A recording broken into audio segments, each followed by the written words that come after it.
жоопкерчилиги, элдин кызматкери. Азырет Абу Бакр пайгамбарыбыздын саллаллаху алейхи вассалам бир элдин башчысы, ошол элдин кызматкери деген сөзүнө ылайык жашаганга аракет кылган.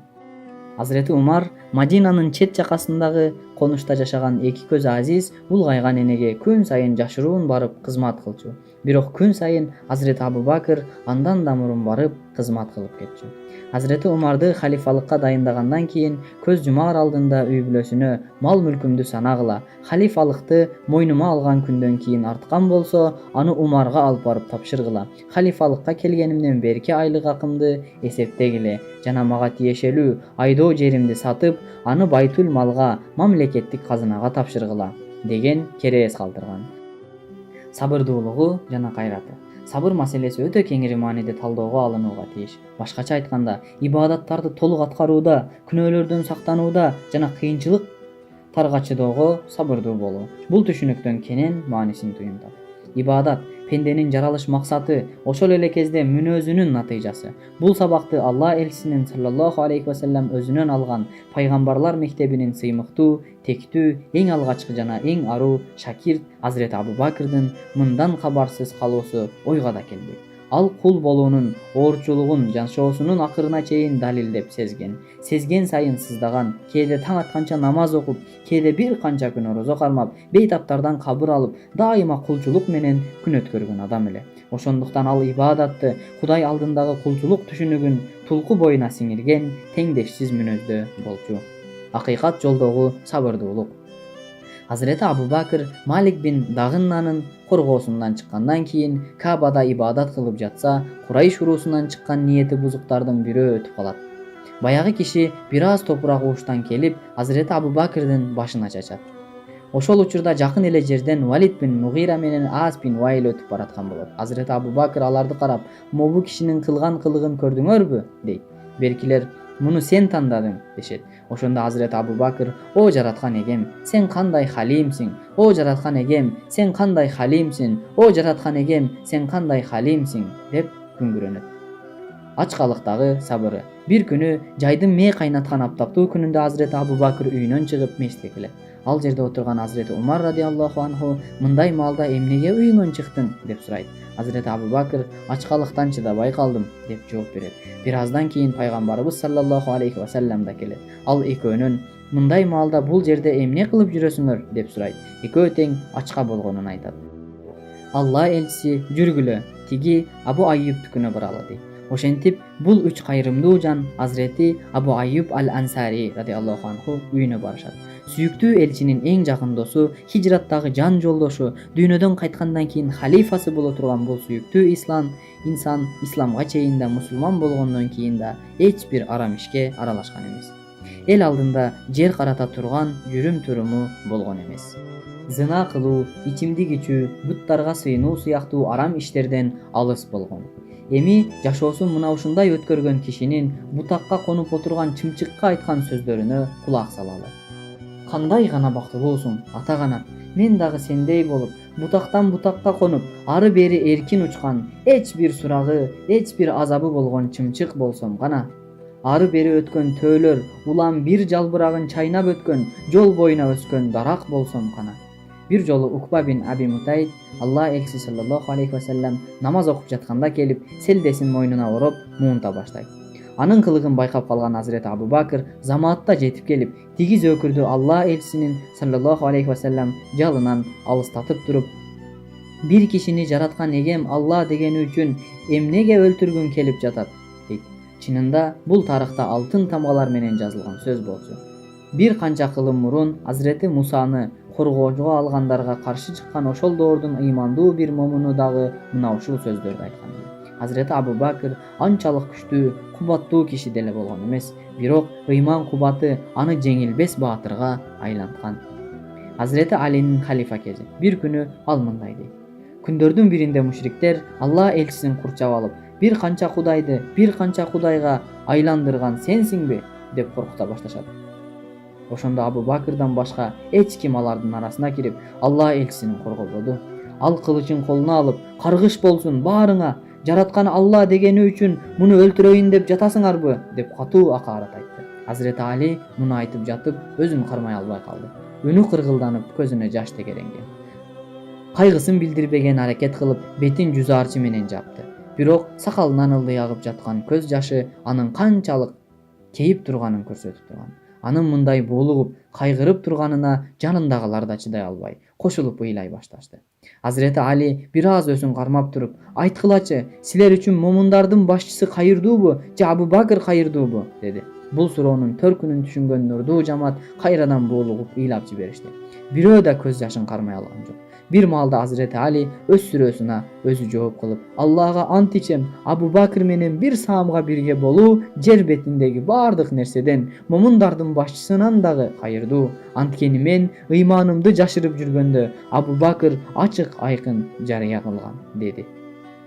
Азирети Абу Бакыр далай жолу таяк жеп, таяктан уусунан бир канча күндөн өзүнө келе албай жыгылган. Ал мезгилдеги аяосуз азаптарды, жан чыдагыс кыйынчылыктарды эскерип отуруп, Азирети Абу Бакыр Азирети Алиге мындай деди: "Ал күндөрдө тиш кайрагандар чекеден чыкчу. Кишини киши ордуна көрбөй, көөдөн керген кишилер, шыркыраган кан көксөгөн кылычтар, канына баттай жаланган суурулган канжарлар жүрчү Меккени жойлоп. Кайгы муңдан жаш ордуна кан аккан көздөр, ыза менен кектен чарт жарылайын деген көөдөндөр турчу тирелип. Кудум бүтүндөй жер жүзү канга батып, булоолонуп тургандай сезилчү. Ар бирибиз шамшардай суналган бычактын мизинде басып, бала бакыра, ата-эне, тайеке жээн дебей, бүтүндөй жакындарыбыз жардын кырында турду. Бирок биз баардык мал жаныбыз, буюм тайымыбызды эч шектенбей, эч кыялбай туруп, Алла элчисинин жолуна курман кылчубуз." Кечиримдүүлүгү, улуу кечирим. Хижрия 10-жылы 632 жыл. Таиф күнү Азирети Абу Бакырдын уулу Абдуллахка ок тийип, 40 күндөн кийин ошол жараатынан улам каза табат. Натыйжада Азирети Абу Бакыр уулуна жаны кейип, аны аткан кишини издей баштайт. Акыры Абдуллахты шейит кылган Бани Ажландык Саад бин Убайд болгонун угат. Абдуллахты аткан кезде ал мусулман боло элек болчу. Саад бин Убайд дагы күнөөсүн мойнуна алат. Муну угуп боор эти менен тең уулунан ажыраган ата сай сөөгү сыздап турса да, Аллага мактаалар болсун. Ал сенин колуң менен Абдуллахка сыймык жана улуулук тартуулады. Абдуллахтын колу менен сени тозокулук кылбады, дейт. Карагылачы, бул кандай сабырдуулук, бул кандай ишеним, бул кандай тарбия. Кече эле бир чөйчөк суу үчүн ызы-чуу салып, бири-бирине аяосуз кек сактап, канга кан деп кыйкырган кишилер заматта Мухаммед саллаллаху алейхи ва салламдын мектебинен өтүп, заматта көз жетпеген улуу даражага жетишкенин кимди болбосун таң калтырбай койбойт. Азирети Касым бин Мухаммед бин Абу Бакыр мындай эскерет: Таиф курчоосунда Абдуллах бин Абу Бакырга ок тийди. Ал жарасы ошол бойдон айыкпай жүрүп, пайгамбарыбыз түбөлүк сапарга кеткенден 40 күндөн кийин дүйнөдөн кайтты. Аны шейит кылган жебе Сакиф тобунун кишилер келген убакта Абу Бакырдын жанында болчу. Ал жебени Сакифтерге көрсөтүп туруп, "Бул октун кимдики экенин билбейсиңерби?" деди. Саад бин Убайд жебени таанып, "Бул ок меники экен. Анын кылдарын өз колум менен тагып, өз колум менен аткам", дейт. Азирети Абу Бакыр ошондо: "Мына ушул жебе уулум Абдуллахты өлтүрдү. Анын колу менен сени жок кылбаган, ага сенин колуң менен шейиттик тартуу кылган Аллага шүгүр", деди. Алланын кечирими. Силерден кеңчилик, молчулукка ээ болгондор, өзүнүн жакындарына карып мискиндерге, Алла жолунда көчкөндөргө, Алла жолунда бербөөгө ант ичпесин. Кечиришке жана элдешкиле. Алланы силерди кечиришин каалабайсыңарбы? Алла кечиримдүү, боорукер, деген аят Азирети Айша энебизге жала жабылган кейиштүү Ифк окуясынан кийин түшкөн. Азирети Абу Бакыр радиаллаху анху тайижеси Азирети Райта бин Сахр бин Амирдин уулу менен томолой жетим калганда өзү асырап чоңойткон Азирети Мистах бин Усасаны радиаллаху анху бул кабарды укканда жылмайып койгону үчүн үйүнөн кууп чыгат. Бул аят мына ушул окуядан улам түшкөн. Ачуусу келген Азирети Абу Бакыр жакындарына: "Тур, кеткиле, мындан кийин силер менден, мен силерден эмесмин, мага жолобогула", дейт. Берки экөө чырылдап: "Кудай акы, туугандык сыйыбыз үчүн бизди башкаларга муктаж кыла көрбө", деп жалдырайт. Мыстах: "Сен сүйлөбөгөнүң менен күлүп жатпайсыңбы?" деп ого бетер каарданат Азирети Абу Бакыр. "Мен Хасандын сүйлөгөнүнө күлдүм, болбосо сүйүнгөнүмөн күлгөн жокмун". Бирок Азирети Абу Бакыр ага да болбойт. Кана тургула, чыгып кеткиле. Себеби улуу Алла Таала силер тууралуу эч кандай кабар билдирген жок деп болбой кууп чыгат. Ошондо эки тууганы кайда бараарын билбей башталары айланып үйдөн чыгат. Азирети Мустах 4 жашынан бери жашап жаткан үйүнөн куулат. Ошол маалда пайгамбарыбыз саллаллаху алейхи вассалам Азирети Абу Бакрга жогорудагы аятты түшкөнүн билдирүү үчүн чабарман жөнөтөт. Азирети Абу Бакр бул кабарды угаары менен такбир айтып сүйүнүп, аяттагы Алланы силерди кечиришин каалабайсыңарбы деген жерин укканда, албетте о жараткан, мени кечиришиңди чын дилден каалаймын деп жакындарынын баарын кечирет. Артынан эле Азирети Мустах бин Усаса менен башка жакындарына кабар жолдоп, аларды кайра үйүнө чакырат да, Алланын түшүргөн өкүмүнө баш ийем деп ага чейинки көрсөткөн жардамын 2 эсеге көтөрөт. Бирок Азирети Мустахка ифк окуясынан аты аралашканы үчүн казф жазасы берилген. Такыбалыгы. Азирети Абу Бакр Алла элчисинин саллаллаху алейхи вассалам айткан сөзүн, кыймыл аракетин эң жакшы жана эң бат түшүнгөн сахабалардан эле. Дайыма Алла Тааладан коркуп жашаган. Баяндарда да өтө таасирдүү айтчу. Кур'ани Каримди толук жатка билген.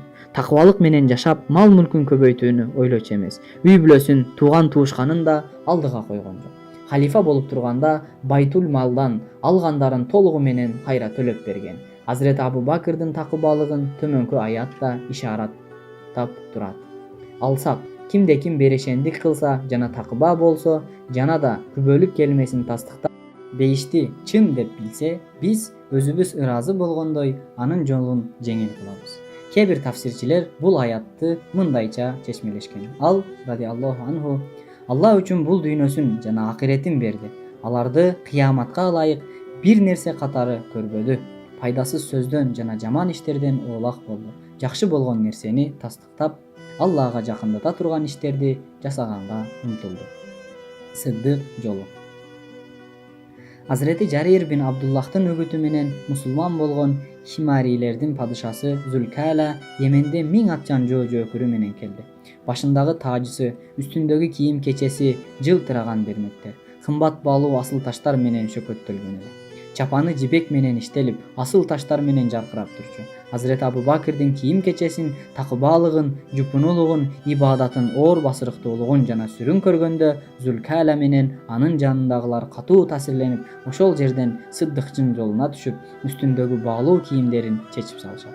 Зулкала Азирети Абу Бакрдан катуу таасирленгендиктен баалуу чапанын чечип, ордуна кой терисинен жасалган чапанын кийет. Анын бул абалын көргөн уруулаштары таң калып, мухажирлер менен ансарлардын арасында бизди шерменде кылдың дешет. Ошондо Зулкала аларга жахилия мезгилиндегидей исламдын доорунда да зордук зомбулук кылган адам болушумду каалайсыңарбы? Аллага ант болсун, жаратканга итаат кылуу дүйнөдөн, андан коркуп жупуну болуу менен жүзөгө ашат деп жооп кайтарат. Мына ошондон кийин башка Йемен падышалары да Зулкала сыяктуу жөнөкөй кийинүүгө өтүшкөн. Баалуу таштар менен кооздолгон чапандарын чечип, алтын жиптер менен иштелген кийимдерди кийүүнү таштап, Мадина базарынан жөнөкөй кийимдерди сатып алып кийишкен. Азирети Абу Бакр алар чечип таштаган тажылары кийимдерин Байтул малга алдырган. Зулкаланын пайгамбарыбызга саллаллаху алейхи вассалам кат жазгандыгы риваят кылынган. Бирок ал каттын түп нускасы сакталган эмес. Зулкала, анын аялы Дурайба бинт Абраха мусулман болгон. Кызарып өрттөнгөн жүрөк. Табийиндердин улууларынын Мухаммед бин Сирин пайгамбарыбыздан саллаллаху алейхи вассалам кийин Алладан эң көп корккон Абу Бакр болгондугун белгилүү деген. Азирети Сыддыктын көөдөнү кызарып, күйүп турганын жанындагылар сезишчү. Азирети Абу Бакр хушуу менен, такыбалык менен ибадат кылчу. Намазга турганда коркконунан кыйылып жаткан дарактай солгулдачу. Бирок жүрөгүндөгү бейпилдиги менен хушуу абалын сактачу. Көзүнө жаш кылгырап турар эле. Күйүттүү үнү менен Кур'ан окуганда өзү да ыйлап, угуп тургандар да ыйлачу. Биз улуулукту такыбалыктан, байлыкты терең ишенимге жетүүдөн, сыймыкты айкөлдүктөн таптык дечү. Мээримдүүлүктө өтө алдыга кеткен. Жүрөгү назик, оор басырыктуу киши болгон. Дайыма жүрөгү өрттөнүп, ыйлап тургандыктан аны Аввах, муңдуу, ыйчыл деп да аташкан. Ибадатты өтө берилип аткарганы, кайгырып ыйлаган үн менен Кур'ан окуганы Меккелик тургундардын көңүлүн буруп, көпчүлүгү мусулман болуп кетчү.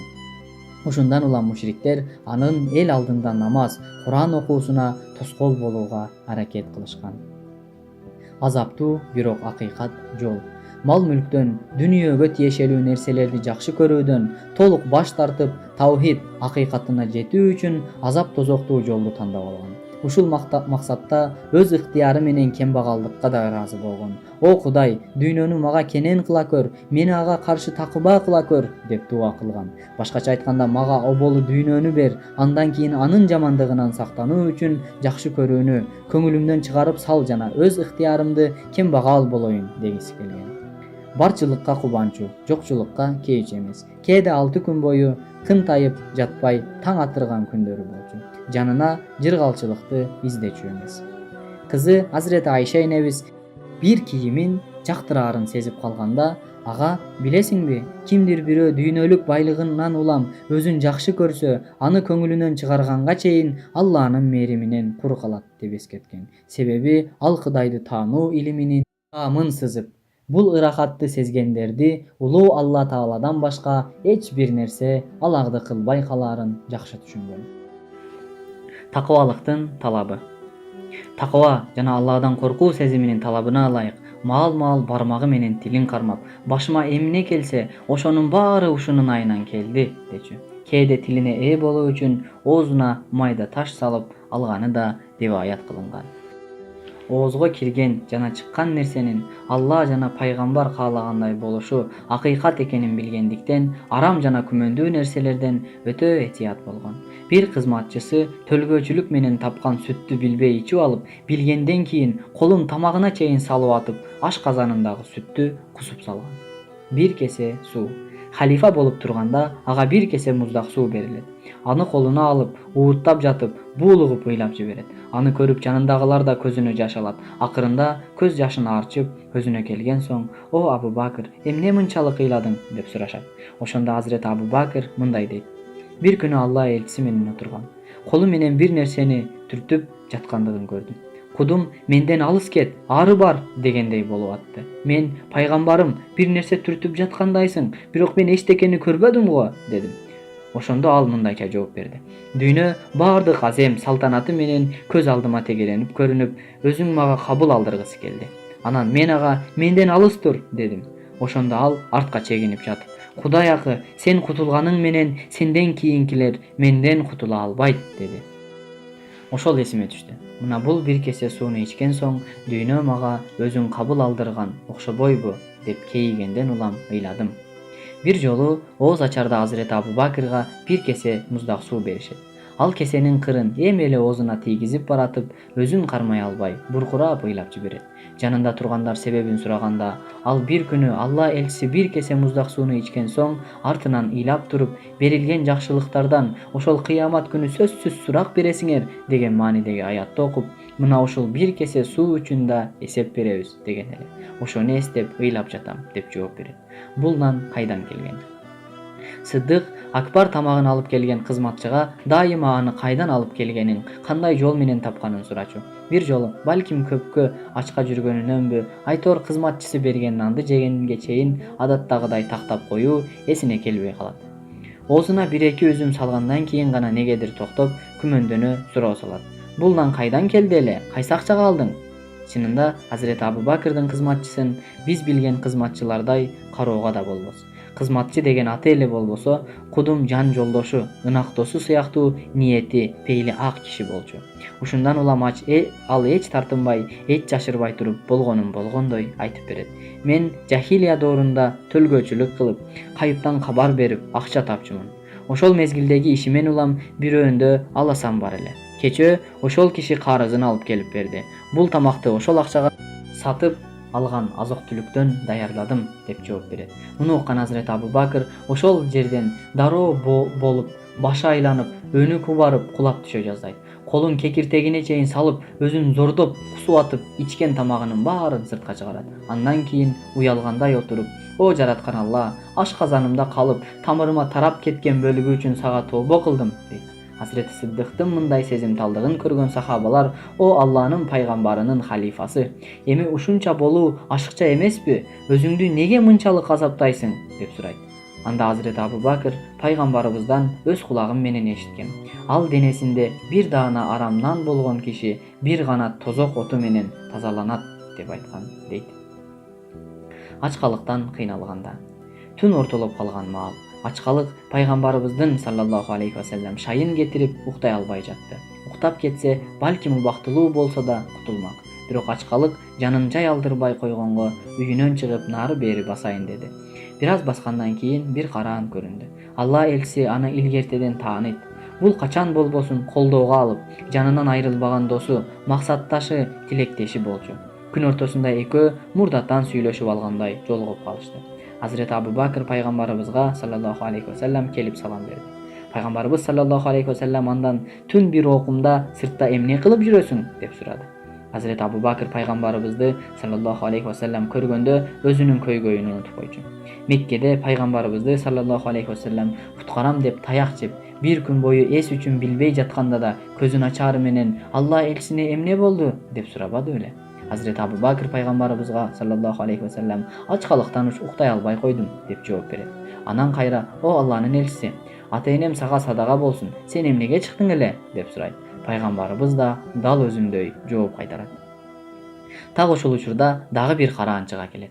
Узунунан келген тулку боюн карап туруп, Hazreti Умар экенин дароо байкашат. Ал эки досун көрүп таң калат. Салам берип алиге алынат. Пайгамбарыбыз саллаллаху алейхи вассалам Hazreti Умардын эмнеге сыртта жүргөнүн сурайт. Ал дагы так эле экөөөндөй жооп берет. "О Алланын элчиси, ачкалык жанымды жай таптырбай сыртка чыгарды" дейт. Ошол кезде пайгамбарыбыздын саллаллаху алейхи вассалам эсине Hazreti Abul Haysam келет. Үйү да ошол чөйрөлөрдө эле. Күндүз эле аны бакчасында көргөндөй болгон. Жок дегенде өзөк жалаарга курма берер. Алла элчиси: "Жүргүлө, Абул Хайсамдын үйүнө баралы" дейт. Ошентип ааламдын 3 куттуу пендеси ээрчисип алып Hazreti Abul Haysamдын үйүнө барышат. Бул убакта үй ээлери терең уйкуда жаткан. Боло эшекте Hazreti Умар каккылап күркүрөгөн үнү менен "О Абул Хайсам" деп кыйкырат. Бирок катуу уйкуда жаткан Hazreti Abul Haysam да, аялы да укпайт. Бир гана 5-6 жашар баласы ордунан тура калып: "Ата, тур, Умар келди" дейт. Hazreti Abul Haysam баласын түш көрүп жатат го деп ойлоп: "Жат уулум, мындай маалда Умар эмнеге келмегиле" деп кайра уйкуга кетет. Сырттагылар бир саам күтүп турушат да, эшик ачылбаган соң бул жолу алысыраак үн менен Hazreti Abu Bakr үн салып: "О Абул Хайсам" дейт. Бала дагы тура калып: "Ата, Абу Бакр келди" дейт. Атасы ага да ишенбей коет. Акырында пайгамбарыбыз саллаллаху алейхи вассалам өзү "О Абул Хайсам" деп үн салганда, бала ордунан атып турат. Эшикти көздөй чуркап баратып: "Ата, тур, Алланын элчиси саллаллаху алейхи вассалам келди" деп кыйкырат. Hazreti Abul Haysam эмне болуп кеткенин түшүнбөй калат. Ордунан туруп эшикти ачып, өзүн жоготуп кое жаздат. Түн ортосунда үйүнө султандардын султаны келген экен. Өзүн коерго жер таппай, кайсалап жүрүп конокторун ичкери киргизет. Бар оокатын алардын алдына коюп, шашмалап, короого барып бир улагын көтөрүп чабат. Анан кантсин? Мындай бакыт күнүгө эле келип атат дейсиңерби? Болсо бир өмүрдө бир гана жолу болор, же эч качан болбос. Өмүрүнүн эң бактылуу, эң кубанычтуу учуру эле.